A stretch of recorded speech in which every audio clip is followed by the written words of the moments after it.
Meanwhile, President Trump's newly appointed U.S. attorney for New Mexico is carrying out his border security agenda and crackdown on illegal immigration. Foreign Investigates just interviewed him on our southern border. He says he supports legal immigration, at the same time revealing the nearly $50 billion plan to build 2 border walls along New Mexico's southern border.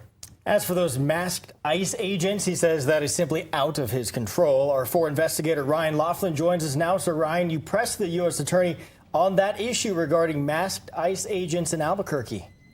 I did, Trevor, but he was quick to say this part of illegal immigration enforcement is out of his hands.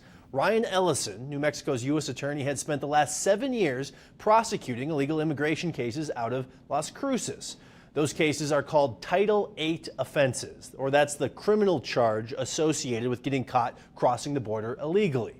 The work ICE is doing is not criminal, a point Ellison hit on during our interview. Here's part of our exchange at the border. Videos all over the place with ICE agents in masks. Why do we have ICE agents doing work of the government covering their face if it's something that's legal and something that we want to be happening?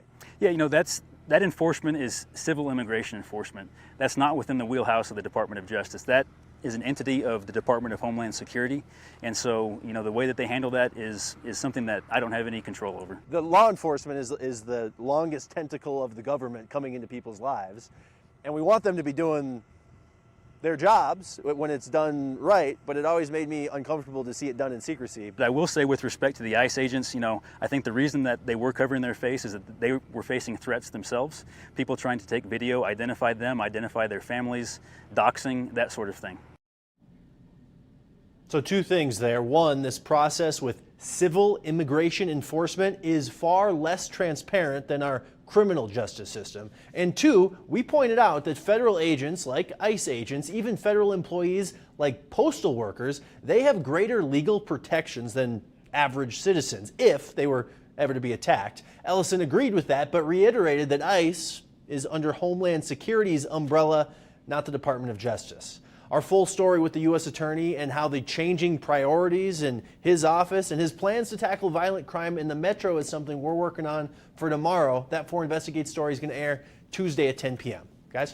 Yeah, Ryan, before we let you go, Attorney Ellison highlighted how President Trump's the big, beautiful bill was going to fund the border wall. But will this spending package change anything as far as ICE operations? Yes, it's likely we'll be seeing more ICE raids, not fewer, because ICE is getting the funding to hire 10,000 new agents to increase deportations. The Department of Homeland Security claims that will allow them to deport 1 million people a year, but that looks like a lofty goal even for them, because that would mean ICE would need to quadruple their deportation numbers that they just did in June, and they would have to do that every month after. That's an uphill climb if they want to meet that mark. 10,000 agents is nothing to sneeze at there. All right, Ryan, we'll look forward to your story again. That's tomorrow at 10 on the Night Beat. Thanks so much.